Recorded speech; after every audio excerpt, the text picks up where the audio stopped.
Ladies and gentlemen, good day and welcome to the Q2 FY23 earnings conference call of Page Industries Limited.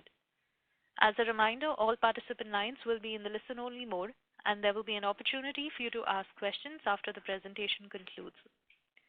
Should you need assistance during the conference, please signal an operator by pressing star, then 0 on your touchtone telephone. Please note that this conference is being recorded. I now hand the conference over to Mr. V.S. Ganesh, Managing Director of Page Industries Limited. Thank you, and over to you, sir. Thank you so much, and good evening, everyone. It's a pleasure to talk to you, and thank you all for joining us for this call today. It's an exciting time for us to be in the industry such as ours, with an increasing urban population, rapid urbanization, growing aspirations for global brands, shift in organized retail, and an increasing awareness for branded innovation, to name a few. It gives branded players like us a huge market to explore and to grow. I'm delighted to inform you that we have registered a robust revenue growth, record margins and earnings per share performance, added by good growth across all our product categories.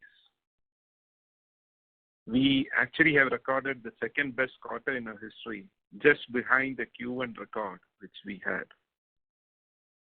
With the demand environment being lukewarm with inflationary pressures abating a recovery in consumption, we are happy to announce that we actually recorded a 7% volume growth if you look at the growth without mask. Overall, the reported growth is 1%, but if we look at our core category, our volume has grown 7%. And in our core category, the revenue has grown 20%. But if we include mask and if we compare, then it's a 16% growth. We continue to intensify our focus on distribution, modern trade, and e-com to drive product strength, increase consumer engagement, while making substantial progress in the digital-led marketplace. Looking ahead, despite the volatile macroeconomic environment, we remain very confident in our ability to further build onto the progress made so far and continue to drive strong top and bottom line growth. This is made possible by our incredible teams who came together to connect closer to the consumer than any time before. Let me take you through some quick highlights before our CFO details the financial performance for the quarter and for the half year. Our Q2 revenue has grown by 16% year on year, but shown a degrowth by 6% quarter on quarter if you look at the strong Q2 of last year base. Whereas volumes have grown 1% year on year, if you look at actually the core category, we have actually grown 7%. So, like to like, if we compare, it has shown a degrowth of 10% quarter on quarter. Coming back to the volumes, our overall volumes have, as I told you, without mask, it's a 7% growth. As of September end, we are present in 118,000 MBOs, 191,000 EBOs, and 2,741 LFS. Our channel expansion continues to be in line with our growth plans. I'm very happy to share that we have opened our first flagship store in Connaught Place, New Delhi. And few days back, we opened our 10th EBO in Dubai. We are also now present in Qatar and Maldives. Delving into the macro environment and its effect, I am pleased to report that the supply chain is back on track despite witnessing major demand shifts. We have invested heavily on mobilizing inventory, both to manage the input cost volatility and bring our stock levels to where it should be. During the quarter, we faced very high inflationary trends, which impacted nearly all costs, including cotton, which is now softening, packaging, fuel, logistics. However, we managed it and we were able to partially reverse this trend and hold on to our margins thanks to the calibrated pricing actions, strong budgets, and expense control measures and optimum use of inventories. Our expansion plans are in line with the accelerated sales growth trend and that we are seeing in the marketplace, and this is supplemented by strengthening our relationship with our supply chain partners.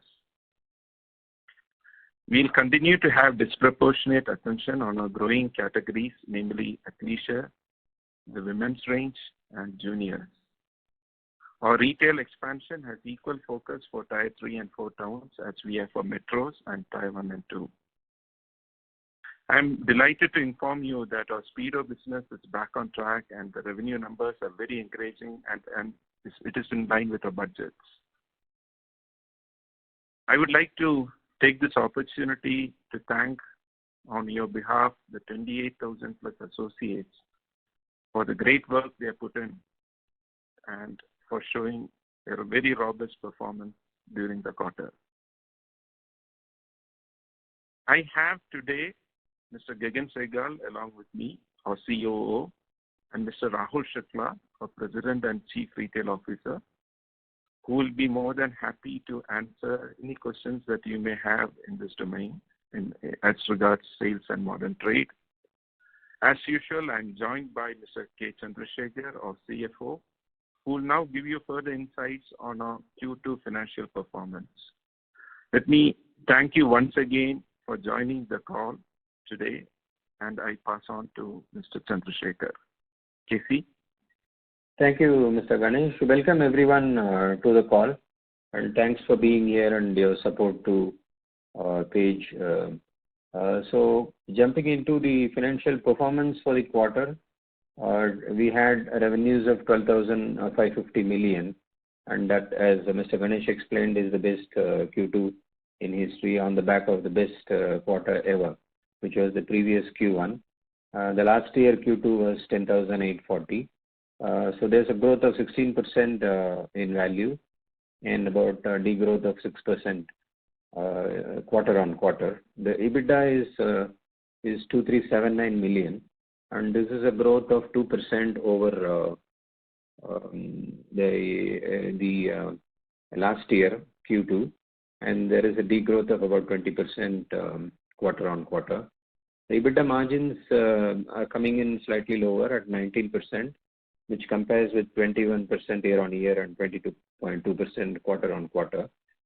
We have not pulled back any of our OPEX, which are contributing to the growth of the Jockey brand. We have spent more on OPEX, mainly on advertisement in building warehousing capacity.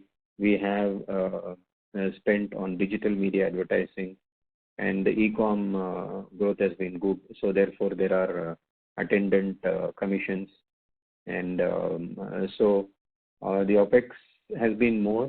The gross margins remain to be around 39%. So the OPEX in Q2 has taken the EBITDA to about 19%. The Q2 PAT is 1621 million, which is a growth of 1% year on year and a degrowth of about 22%. The PAT margins are 12.9%, and it compares with 14.8% year on year, and the quarter on quarter is 15.4%. As I already said, the gross margins have been 39%, which is generally at par. So the pricing decisions which we have taken have been vindicated. As far as the H1 is concerned, these numbers obviously because of a weak pandemic Q1 last year clearly are looking extremely good. H1 revenues are the best again in history, 25,963 million, which compares to only 15,855 million last year H1, which is a growth of about 64%. Similarly, the EBITDA for H1 is 5,357 million, compares to 2,676 million, a growth of 100%. EBITDA margins are 20.6% for H1 this year as a whole, and last year was only 16.9% because of Q1 under absorption. The H1 PAT is 3,692 million, and it compares with 1,714 million only last year H1. This is again a growth of 115.4%. With respect to cash and cash equivalents, we have come down to about 833 million. And this compares with the 3,144 million as of June 2022. This is because we have continued to invest in inventory, and we have gone a little ahead of the curve as far as inventory is concerned, which should rationalize a bit going forward. But we have a healthy inventory, and that should support further growth in Q3 and Q4. Inventory actually stood at 13,592 million as against about 11,200 million in June.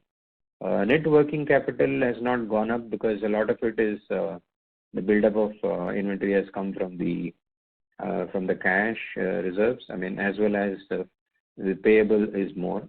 So net working capital was 7,880 million, which compares with about 7,300 million at June. So with that, I request that we move to the Q&A session. Thank you. Ladies and gentlemen, we now begin with the question and answer session. Anyone who wishes to ask a question may enter star and 1 on their touch-tone telephone. If your questions have been answered and you wish to withdraw yourself from the queue, you may enter star and 2. Participants are requested to use handsets while asking a question.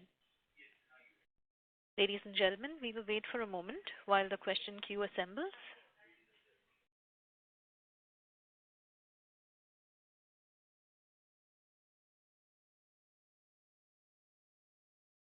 We have the first question from the line of Gaurav Jogani from Axis Capital. Please go ahead.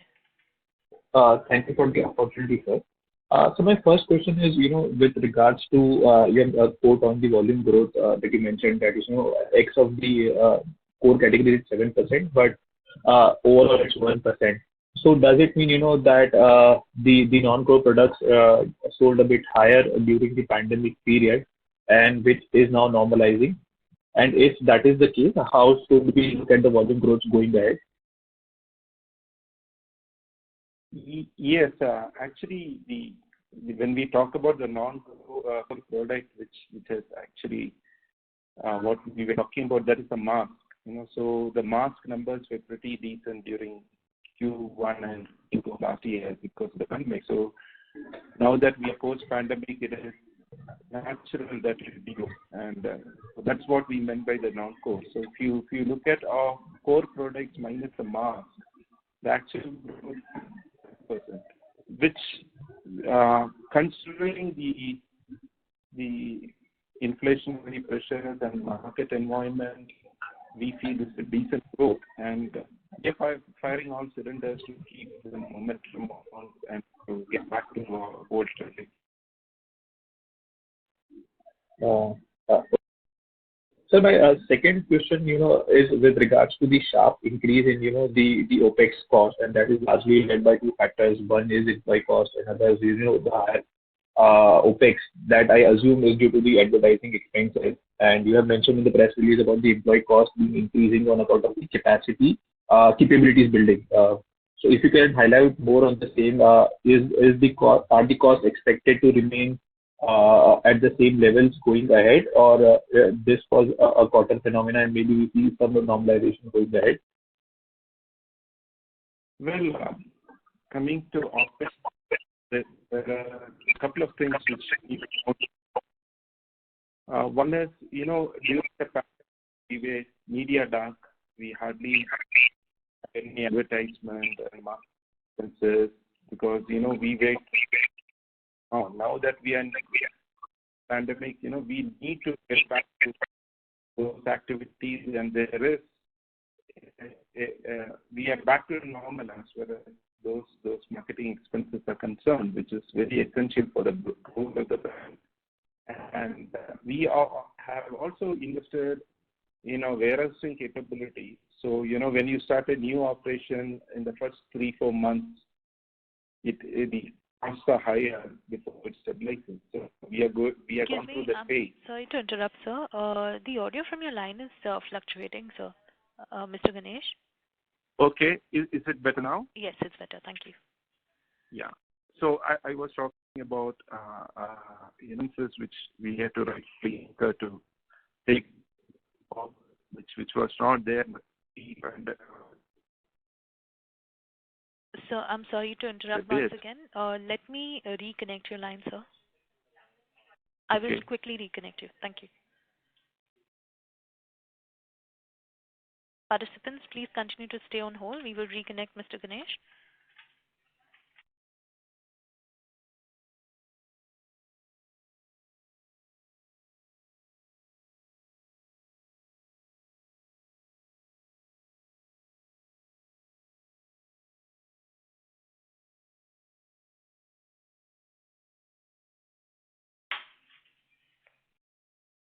Please go ahead, sir.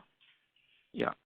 I'm sorry for that interruption. So what I was talking about was the expansion in the warehouse. And the third thing was we were also investing in building our talent. We had a hiring freeze as far as management talent strengthening is concerned during the pandemic. Now, with the growth trajectory which we are looking at, and with the retail expansion which we have, we need to strengthen that, and we have invested. So these are all investments for the future.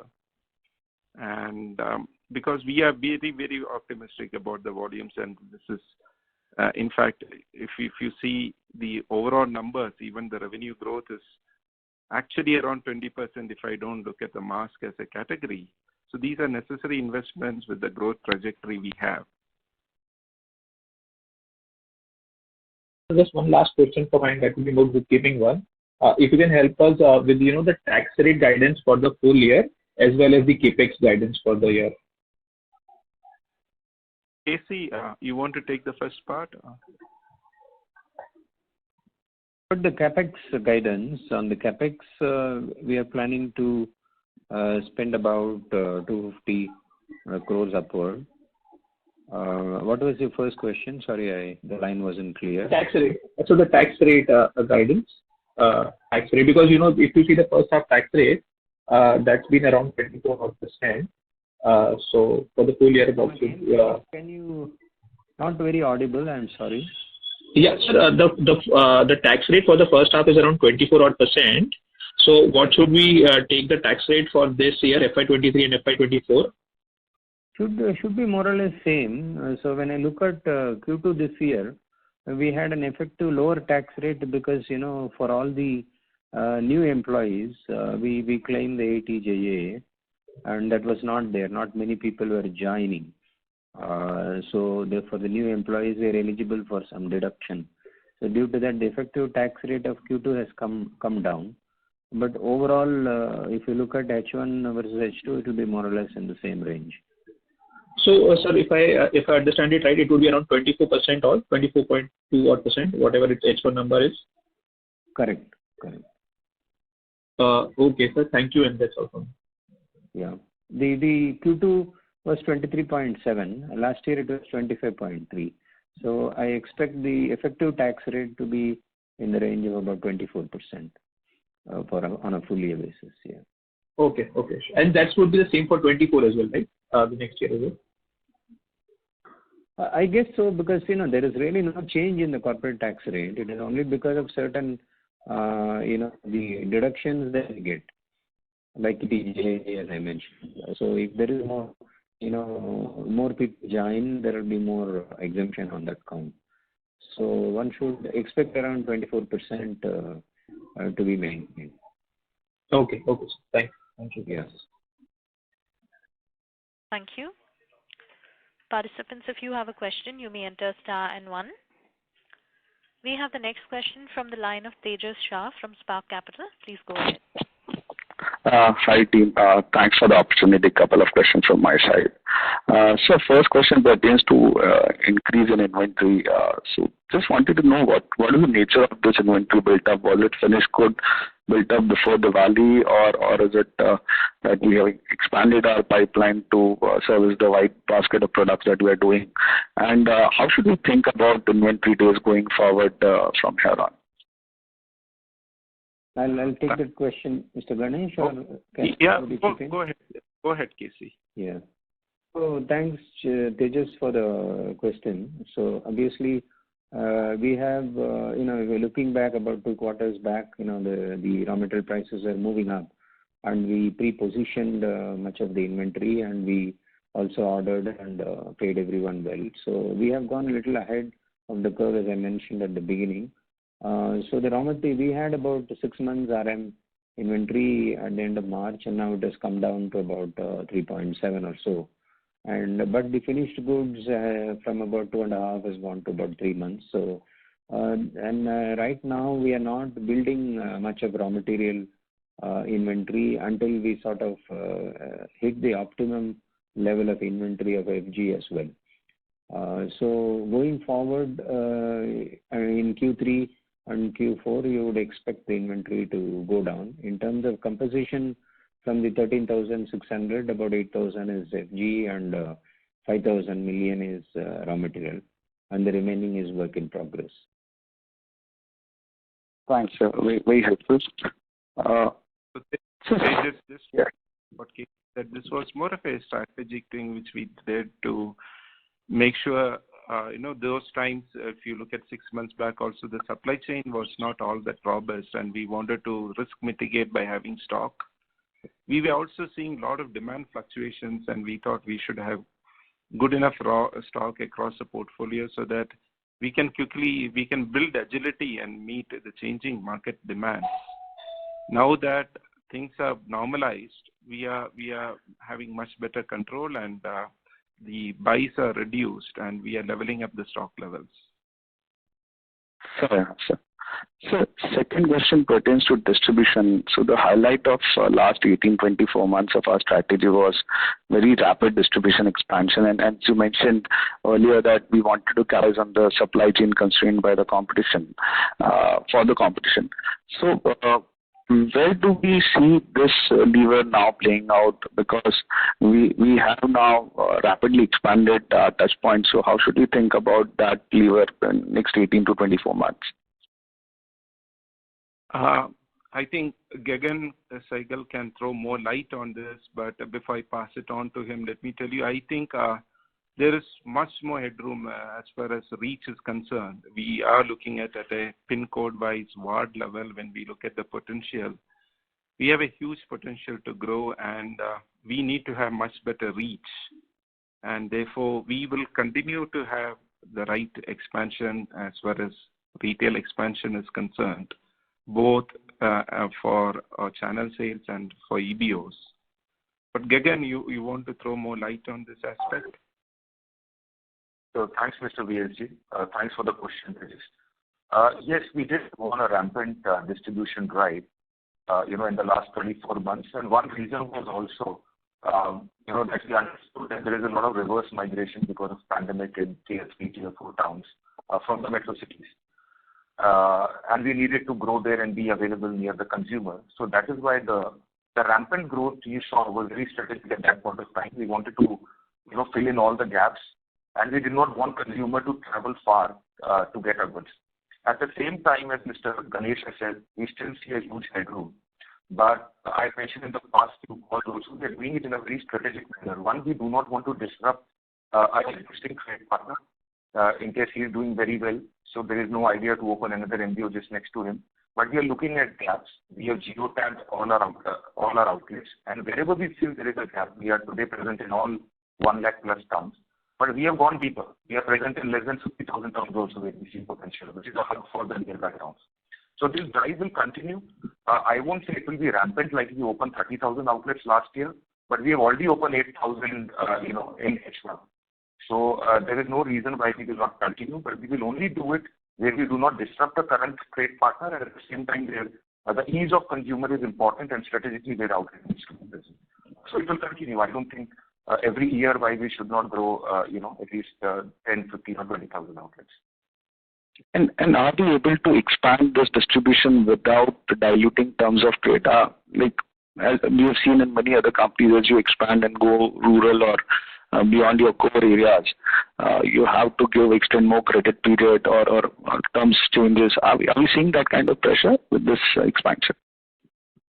So whatever distribution, that's a very good question, Arvind. Whatever distribution expansion that we have done, there is no subsidy in the cost to serve. The distributors, the partners are profitable. The reason is that as we go deeper and say there is a market in a tier 4 town, you don't need to open 10 outlets in that market. There is one strategic outlet which can showcase our brand, right? And where our brand can be positioned, because we are a premium brand, affordable premium brand. So it's very selective. And the throughput per outlet in the smaller towns is almost the same as metros, because in metros you will have large number of outlets. So from that perspective, the terms of trade has not changed at all, and it's not got compromised in terms of the credit period. Yes, when you open an outlet for the first time, at that time maybe you need to nurture the outlet because he was not keeping your brand before. Maybe post that, but the business takes care of itself because the consumer knows jockey and wants jockey. So there's no dilution to the terms of trade. It's all the same, be it a smaller town or a larger town. Great. And then last question, if I may. So we, for the first half, we are very well within our long-term margin guidance of 20 to 22% band. But looking at where we are on 2Q, would we need any pricing intervention to improve margin from here on, or we can actually crawl back to those levels without any pricing intervention? Tejas, thanks for asking that question. As we look at it today, I don't see a need for an immediate relook at it because the input costs are coming down. The cotton prices, as you can see, is softening, and we can see that happening for many inputs. So that should offset some of the pressures which we have. So if that is not going in line with our budgets, then we may have to relook at it. But as things stand now, we are well under control. Thanks, sir. Thanks. That's all from my side, and all the best to the team. Thank you. Thank you so much. Thank you. We have the next question from the line of Nihal Jham from Nuvama. Please go ahead. So 3 questions from my side. The first one was that over the last 2-3 quarters, we have been facing a supply crunch given in the kind of demand that we see.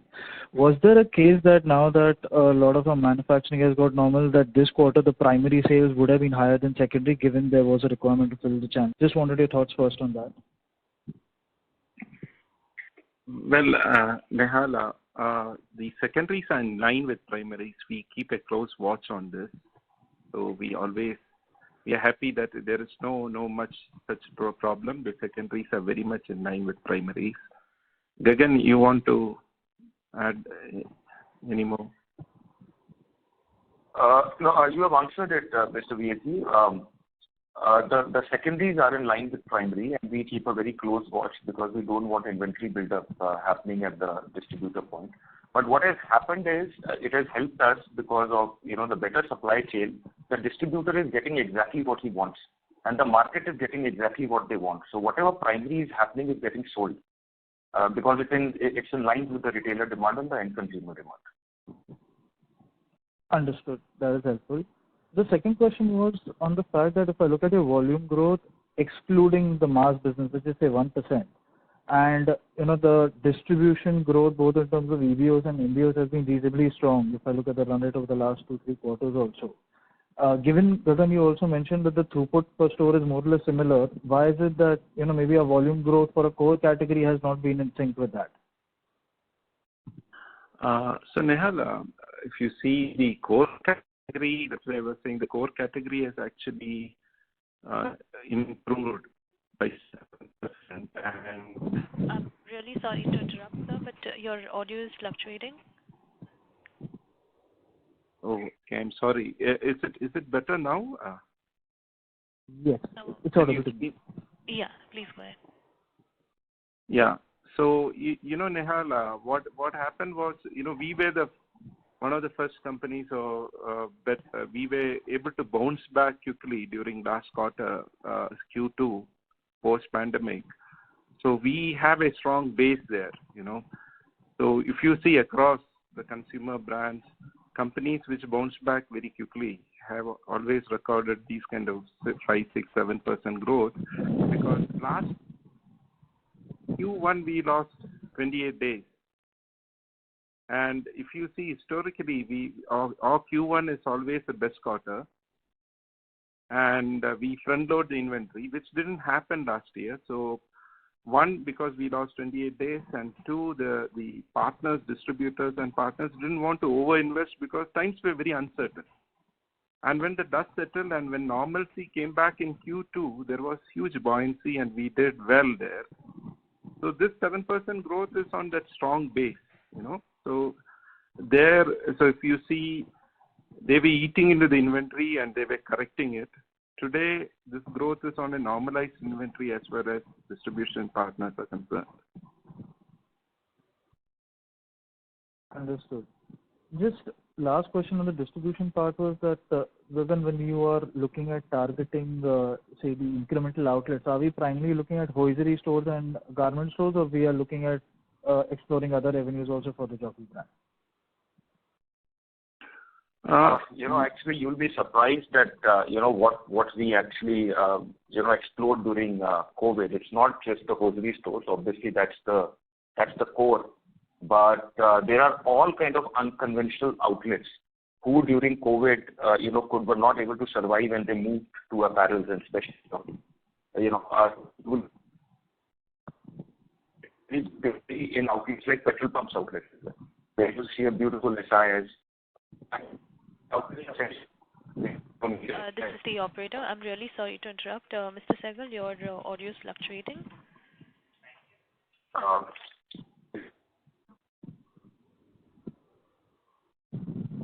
Is it better now? Yes, sir. Please go ahead.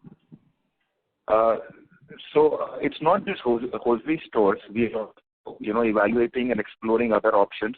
Like I was mentioning, places where the brand does not get compromised. But today, you will see the big outlets near the petrol pumps. We are even present there.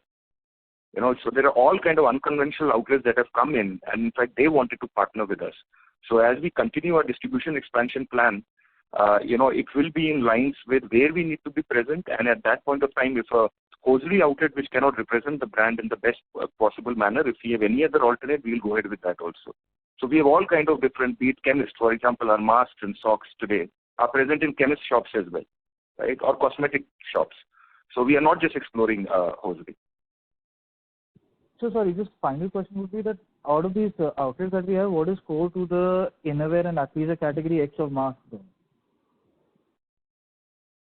Can you repeat the question again, please? Yes, I was asking, of these 118,000 MBO outlets, what would be core to the innerwear category and athleisure X of the masks that we are selling?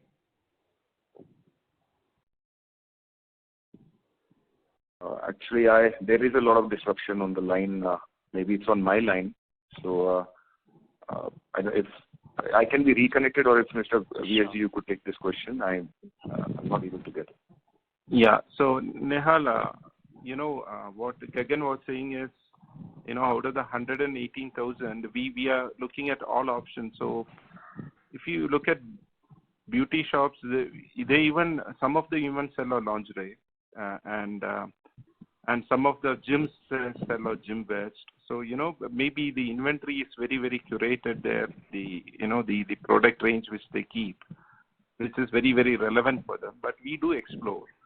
But bulk of them, as you rightly said, are apparel or garment shops. Most of them are multi-brand outlets which focuses on garments. And there are few, which may be doing only kids wear. They may only uplift juniors, but that is how we have been focusing. But bulk of them, most of the outlets which we have are garment shops which sell a whole range of products. Sure, sir. I'll come back in the queue. Thank you so much. Thank you. We have the next question from the line of Madhu from Canara HSBC. Please go ahead. Sir, just on the modern outlets of, like, say, a Westside or a Zudio and all so are they acting as a competitor for a athleisure segment because they are penetrating fast in the urban areas especially? So whether the footfalls from our EBOs, maybe potentially we might be losing to some of that, and where the athleisure volume can get impacted? Rahul, you want to take that? Yeah, am I audible? Yes, sir. Perfect. So the market is big enough as far as athleisure segment is concerned, and we do not see any decline in footfalls just because there are few departmental stores which are coming up. They have their own strategy catering to the family and the segment that they want to operate in. Our customers are very clearly very loyal to the brand and have entire gamut of clothing that we provide across athleisure, activewear, innerwear. So we do not see any impact coming in because of the expansion of departmental stores. Okay. And in terms of next 2-3 year perspective, in terms of your distribution expansion, I mean, it is good. I mean, the EBO expansion momentum will continue because a lot of disruption is happening on the channel through e-commerce and all that. So any read on that? And second, on the RM is actually cooling off in terms of cotton price. And are we carrying the high cost inventory, which it can now impact us in second half? Thanks. I will answer the expansion part, then maybe VSU can handle the last question. So we've been opening, Madhu, close to 150 to 200 stores year after year, and there is no reason that this trajectory is going to slow down anytime sooner, be it the next 2 years. There are enormous opportunities that exist. Rockies retail, to more than 2,500 plus towns across different channels of that we have. The e-commerce, the MBOs, whereas EBOs right now are present only in 408 cities. So the amount of opportunity that exists, the potential that exists is enormous for a very long time to come, and we continue to drive this. We are building capacity to increase this expansion as we go forward. Yes. And Madhu, answering your second question, we are not going to overbuy any longer. We will be buying only what is absolutely essential because we are armed with sufficient inventory, raw material and finished goods. So we will be actually utilizing that before we spend more cash to buy more material. And secondly, we have done a lot of work on the supply chain side to improve on time in full deliveries. In fact, it has now started reaching high 90s. In fact, last month it is 97% on time in full. So with that kind of predictability in supply chain, we can afford to have less buffers as we move forward. And we are closely working with the vendor partners, and they are also stabilized as far as the operations are concerned. So we are utilizing the material on hand. Okay, sir. Thanks. Thank you. We have the next question from the line of Rishi Modi from Marcellus Investment Managers. Please go ahead. So I have a few questions. First, on the EBO front and the athleisure front. So how much of a revenue contribution comes in from the EBOs and the athleisure segment? And then I'll maybe get into the second part of the athleisure questions, if you can get me this answer first. Yeah. So Rishi, as you know, we actually don't give those segmental numbers because it is not good for you and me, because this is something which is sensitive as far as competition is concerned. So I may not be able to give you specifics, but I can tell you one thing: our athleisure segment is actually growing, and our modern trade is also showing robust growth. Because people tend to go back to offline or brick and mortar, and especially athleisure, they want to experience the buy, and it's usually most of it happens in EBOs. So both are growing, and we have also come out with a very exciting product range. Today we have a very rich product portfolio which is actually fueling the growth. Right. Okay. And since this is mainly a franchisee model, right? So the two key determinants for a franchisee would be their payback period and the like-for-like growth. So can you shed some light on how much is the payback period for an EBO store that y'all are targeting, And what's been the like-for-like growth over the last 3-4 years, like if pre-COVID versus today for your EBOs, so that we know how much, or what's the growth trajectory for existing EBOs? Mr. Rishi, I think Rahul will be the right person to answer you on this. Rahul? Thank you, Yashi. So, we like you rightly said, we operate through a franchisee model, which is an outright business model where the rights and obligations are very clearly demarcated.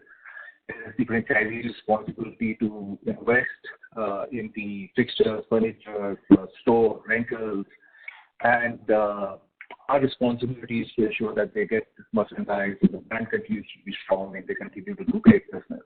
The very fact that we've been opening 150 to 200 stores year after year is a clear reflection of the fact that the franchisees, find this business model profitable, extremely profitable, and that's why, in fact, we have a large number of franchisees who have multiple stores with us.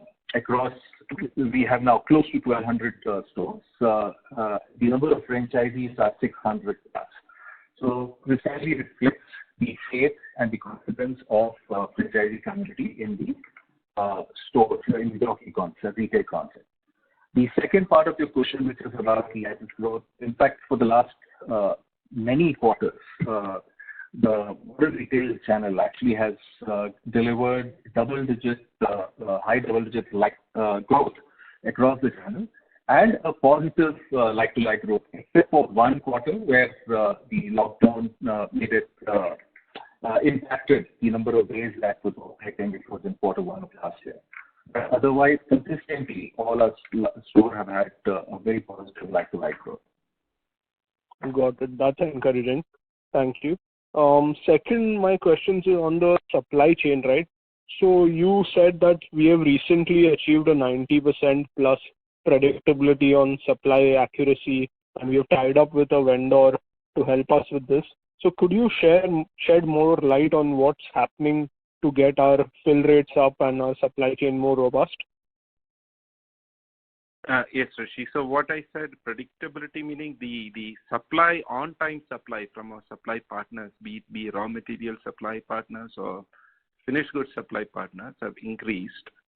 Okay. And this is mainly because we also sometimes, if there are any raw material issues for the garment vendor, for example, outsourced vendor partner, we are actually helping with the inventory which we have. This is also one reason wherein we decided to have higher inventory, because those were times when working capitals were under strain, and we thought we would rather put our money to better work during those times so that we can get mobilized capacities. And with that, it has helped all our partners, and today they are back on track, and that's why the on-time supplies have improved to high 90s. So when this happens, it actually improves availability for the front end also, because as Gagan rightly said some time back, when the inventory health improves, you sell the right thing at the right time, rather than giving an alternate and pushing some other product, and which creates that ripple effect or bullwhip effect in the supply chain, and it pushes you through peaks and troughs. Now that we have good availability and we are fulfilling the true demand of the market rather than pushing, this really helps in the long run. Right. So your primary sales growth and your secondary sales growth is in tandem with each other, as you mentioned earlier, and that's reflective of these initiatives. Absolutely. Understood. And we are also moving to, we are more or less moved to ARS, and that is also helping quite a lot, because that means our fulfillments are based on the true rate of sale and based on the true market demand. Right. Understood. And you brought in an external consultant or something you mentioned, or is it just for this? You mentioned some external you tied up with an external vendor for your supply accuracy modeling. No, what we did is we have one of our supply chain planning engines which we have is which was known as JDA, which is a world-class support system for supply chain planning and management. So we have implemented that, and with that we are able to have much better supply chain optimization. We have also worked with a vendor partner. I'm sorry, what was the software name? I couldn't get you. It's called Blue Yonder.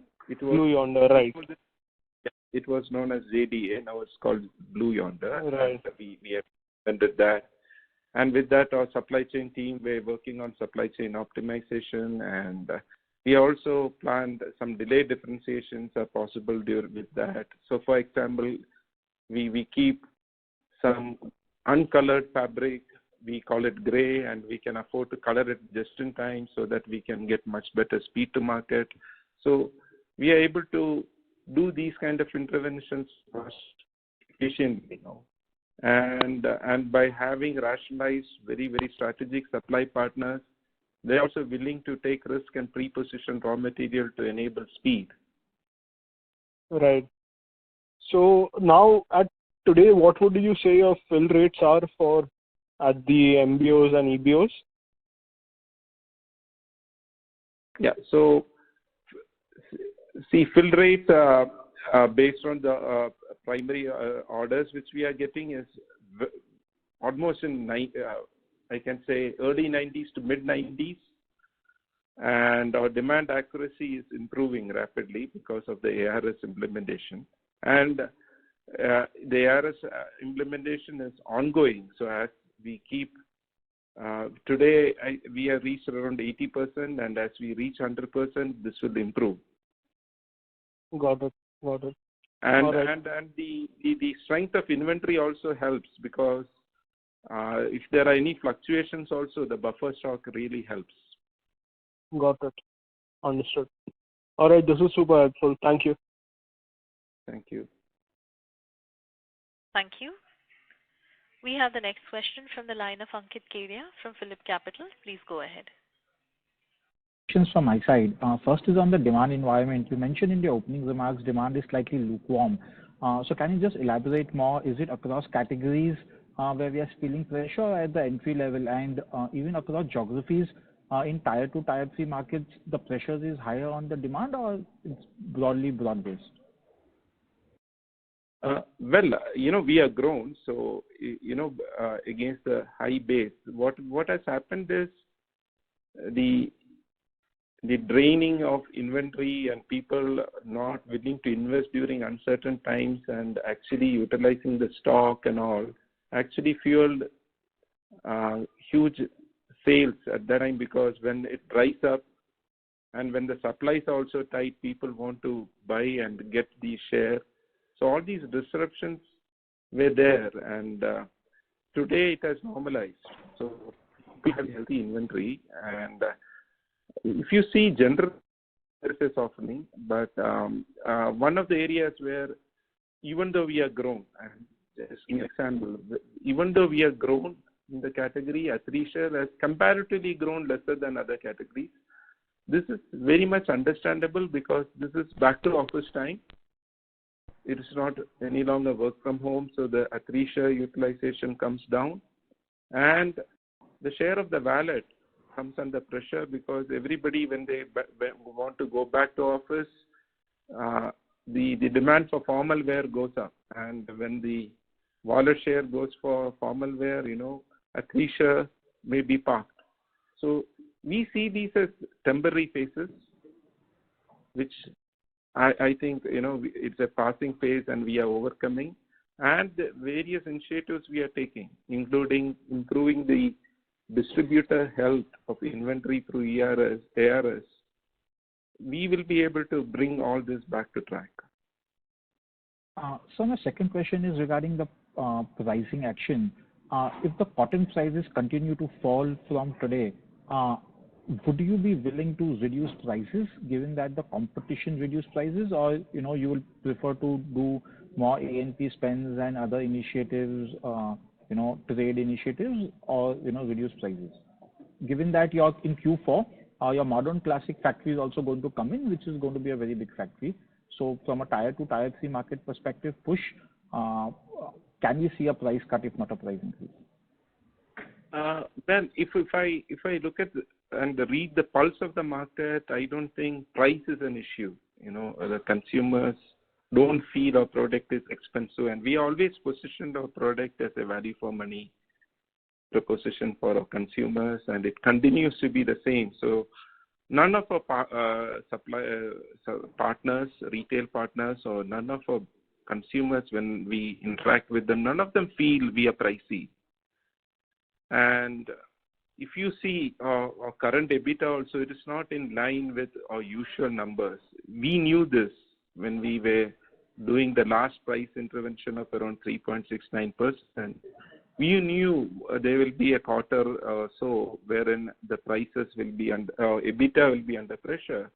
But we didn't want to increase the price because we're always looking at long term. We always knew this high price of the input can't sustain itself and it will soften. So we kept that in mind. And I'm sorry to interrupt, sir. Sorry. So the audio is slightly fluctuating.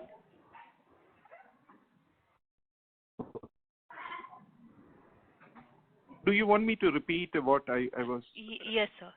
Thank you. Yeah. So what I was saying is, the price increase which we had last time, when we did, we knew that the raw material in the medium term will soften. And we kept that in mind, and we knew even if there is going to be a short-term pressure on EBITDA percentage, we will not outprice ourselves or increase the price because we always wanted to be a value for money brand for consumers. So we are already budgeted, and today when I look at it, the raw material price movements are in line with what we assume in our budgets. Sure. So my last question is regarding scrap sales. So last year, if I see, we had 150 odd crores of scrap sales from the past run rate of around 40 to 50 odd crores. That would also come in the base this year, or the scrap generation at the plant is very, very high. So if you can just throw some light on why last year the scrap sales was high, and is it coming in the second half in the base for this year? Two things. Scrap sales was low during pandemic times because these are small-time vendors who have cash issues, and so they were not able to take it at the right price. And we also thought we will wait for getting the right price. And second, we are also find much better vendors who can take the scraps, and therefore we are also getting better rates than before. So, but that would also be in the base for the second half of this year, and which would also impact margins, given that scrap will directly flow to EBITDA. So would bulk of that be in the second half of last year? So the second half of this year will have some base impact of that as well. I actually don't know, because this is not a big component. I don't think this can swing the needle that much. So frankly, I need to check, and I don't know whether Casey can throw some light on this. Yeah. You see, I don't know what you mean by scrap, because there is also an arm sale to our FOB vendors. So taken together, it is 22 crore, right? So I will take it offline with you separately, sir. Yeah. Thanks a lot. Yeah. Thank you. Thank you. Before we move to the next question, we would like to request participants to limit their questions to 2 during the initial round. We have the next question from the line of Akhil Parekh from Centrum Broking. Please go ahead. Yeah, hi. Thanks for the opportunity. My first question is on the category-wise growth. Would it be possible to share, for first half of the year, which category grew fastest and which was the slowest?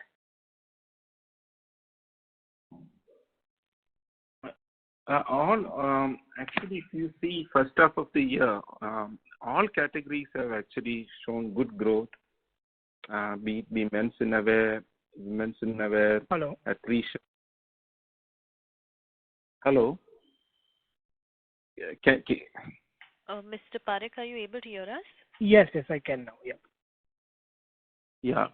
So if we look at the first half of the year, we are very happy. In fact, all categories have shown good growth except for mask, which is natural. It is unexpected line. Otherwise, all categories have shown growth. In fact, all our channels have also grown. So in that sense, we are in a very good position. Even with back to office, Aisha has actually grown. Maybe the rate of growth might not have been as high as Q1, but it has still recorded growth. Okay. So athleisure is growing even if we compare with the pandemic period. That is what you're saying. Yes, because we have one is because of the retail expansion. Second, it was a discovery for our consumers. We were able to attract a lot of new consumers during that time, and so there are repeat buys happening. Retail expansion is helping, and the product portfolio enrichment which we have brought in is also helping. In fact, our work leisure is also something which is a very exciting product range which people can wear both for leisure and for work. So what our product development has done is amazing, and with that we are continuing to see growth. As you know, this is a huge potential category with single-digit market penetration at 7-8%. There is so much headroom for us to grow in this category, even though it is post-pandemic. So we will continue to work aggressively on these categories. Yeah, this is good to hear. And second, on the channel-wise contribution, if you can please share like how much of the sales has come from MBO, EBOs, and modern trade and e-commerce. Akhil, I'm sorry. As you know, we usually don't give those splits out, because we feel it's very sensitive to give those splits out. Okay, no problem. Thanks a lot, and best wishes for coming quarters. Thank you so much. Thank you. We will take the next question from the line of Swati Jhunjhunwala from BT Capital. Please go ahead. Yes, thank you for taking my question. So my first question was, what was the volume growth in the core categories as well as overall QOQ over Q1 of FY23? Casey, you want to take that?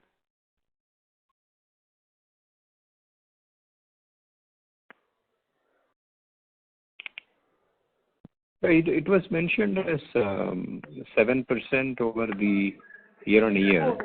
Yes. Right. So I don't have a ready number on the comparison of Q1. I can get back with you. Yeah. Okay. And the second question is related to the capex. So the 250 crore guidance that you have given, is it for the full year, like FY23, or is it for the second half? Because I assume in H1 we have done around 88.8 crore sort of capex. Yeah, I mean it is for the second half. It could be more than that. It all depends upon how the pace of the Odisha expansion coming up. So currently we are pitching that it should go live in Q1 of FY24. So 250 is something we expect to spend in H2.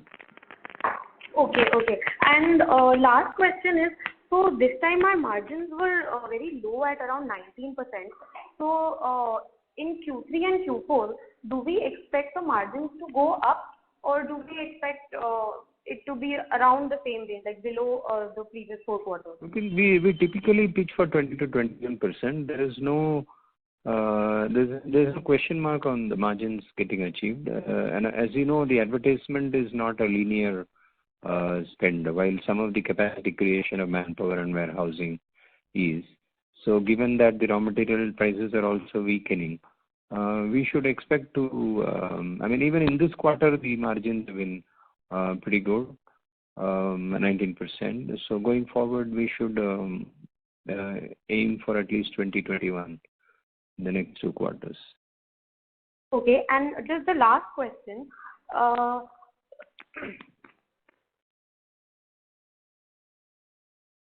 Hello? I lost you there. So, Yes. Sorry, just the last question on the ad expenditure.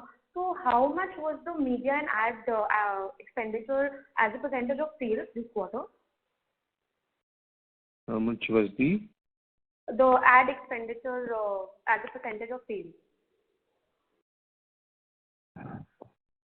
Can you give me a second? Yeah.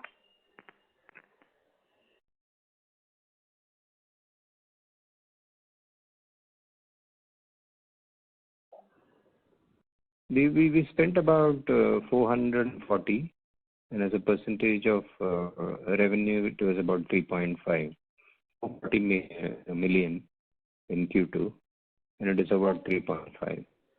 Okay, so should we assume that 3.5 should be the approx percentage for Q3 and Q4 as well? We typically restrict between 3.5 to 4.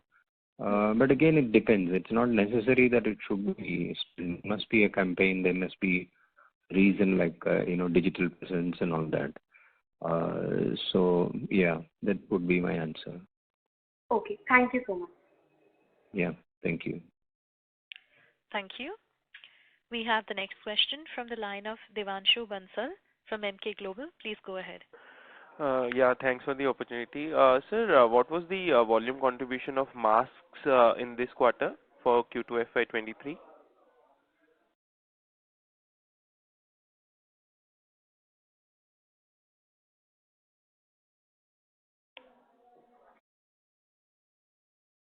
Hello? Mr. Ganesh? Sorry. This is the operator. Mr. Ganesh, can you hear us? Yes, I can hear you. Yeah, so I was asking what was the contribution of masks in this quarter, Q2 FY23? It was very low. In fact, it is, it's very, very soft. It is, the uplift is post-pandemic. It is in few thousands per month from the 100,000 we might have had pre-pandemic. It was like last year. It was less than about somewhere around 0.2%. Sorry, sir, your voice is breaking. I'm not able to get the number you are saying. Even for last quarter, if you can mention the number. Last quarter, in terms of revenue contribution, it is about 2%. Last quarter is about, yes, about Mr. Chandrasekhar, I'm really sorry to interrupt. Maybe I'll need to disconnect and reconnect your line, sir. Just give me a moment, please.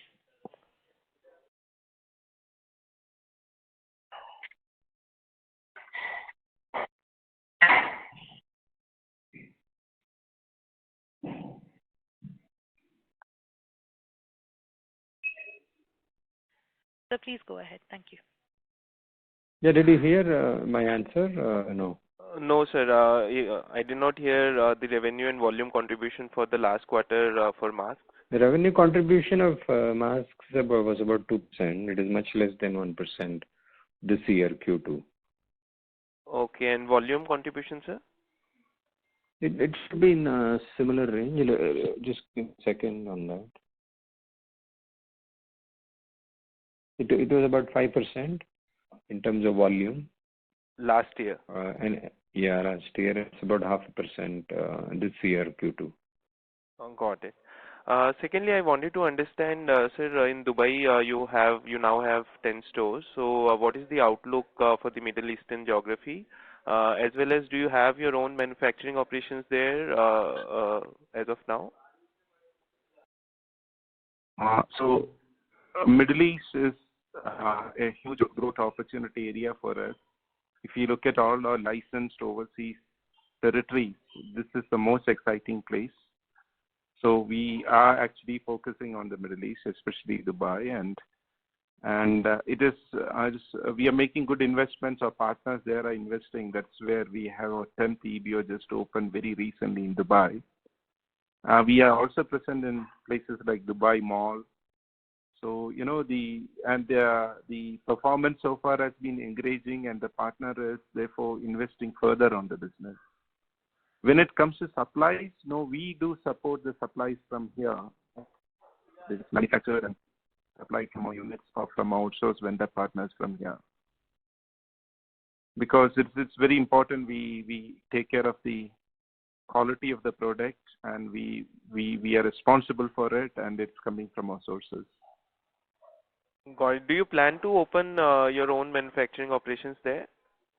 Not as such, because it operationally it can be very expensive. We may not get the operating cost advantage because, as you know, raw material base is not there. All raw materials will end up getting imported there. You know, labor cost is much higher there. So we may not be very competitive if we manufacture there. Second, today for the volumes, it doesn't also justify with the scale. It doesn't justify a manufacturing facility there. Got it. And if you can speak something about the potential, the industry and the growth trends, and how do we what is the current market share, and how do we see our market share improving in that geography? Well, as you know, the economy, despite the recession and all that, I think we are in a better position, and I think India is going to be a growth story, and there is a accelerated growth of the middle income bracket, and retail is getting more organized with all this, and also urbanization which is happening, you know, it's very rapid. So all this problem is I'm sorry to interrupt. The current speaker, your audio is fluctuating. Yeah, is it better now? Yes, sir. And sir, my question was for Dubai, not for if you understood it for India, then my question was for Dubai, the industry and industry growth prospects. Oh yeah, okay. So Gagan can also throw more light on this, but you know it is very, very exciting. One, the thing is, to start with, there's a huge expat community which actually buys from here and goes, and they have been the first early loyalist of a brand and the footfalls. And now we can see even the local population is well accepting because of the quality of the product and the range which we are offering. And that's where we are, you know, the sell-through is so good that our partners are even willing and have already gone ahead and invested in Dubai Mall, which is a very expensive place to be in, and they are finding it to be a viable business proposition in such places, the Mall of Dubai, Dubai Mall. So there's a tremendous opportunity there for us to grow, and the penetration is very low. What we have is some very luxury brands which are supra premium, and there is very little mid premium brands present there, and then there are all these other local imported stuff which is there. So in the mid premium, the space, there is a lot of space there which is not occupied. This is where we are seeing a huge potential for us to grow the business. Gagan, you want to add anything more? Sir, I think you have actually captured it beautifully. But just a couple of points from my side is, you know, currently what we see huge potential there. That is the reason why first is to position the brand. And how do you position the brand is to have your exclusive brand outlets in the best malls. And the partners are seeing that. Hence, if you see from last year, from 4 to 10 EBOs, we have expanded at that rapid space.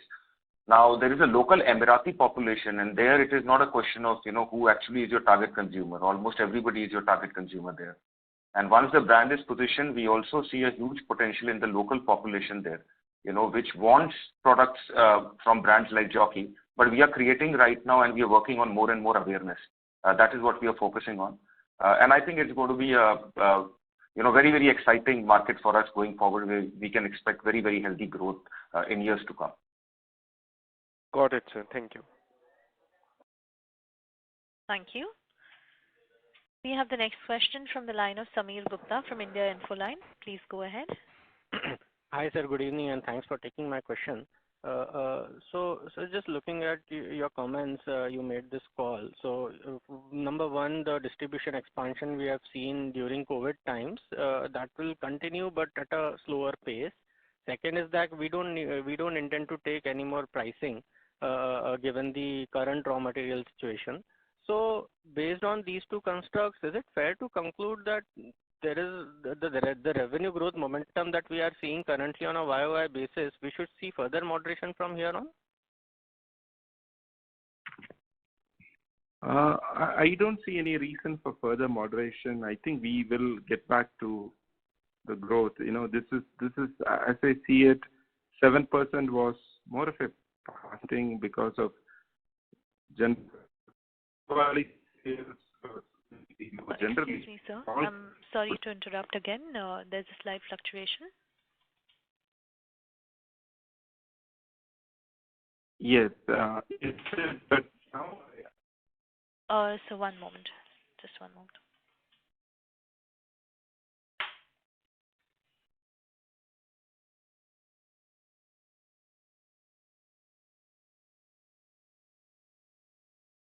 Please go ahead, sir. Yeah, am I audible now? Yes, it's better. Thank you. Okay. So, Mr. Bansal, what I was saying is, generally, if you see all consumer goods segments during the festive season, the offtake was or the sale through was not as good as the market expected. It has softened.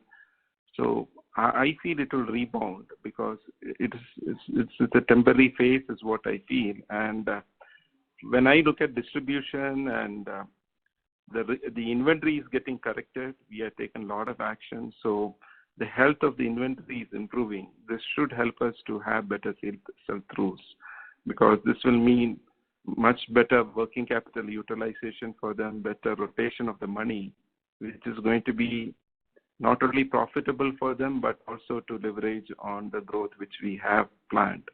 So I see this as a short term. But, last year was turbulent and we had our peaks and troughs. So I think we should look at how it is going to pan out for the year. I'm sure the way it is looking at the end of the year, we will be very much on course as per our budgets and plans. We have been looking at very aggressive growth and we are very optimistic that we will be hitting that. Right, sir. Thanks. That's all from me.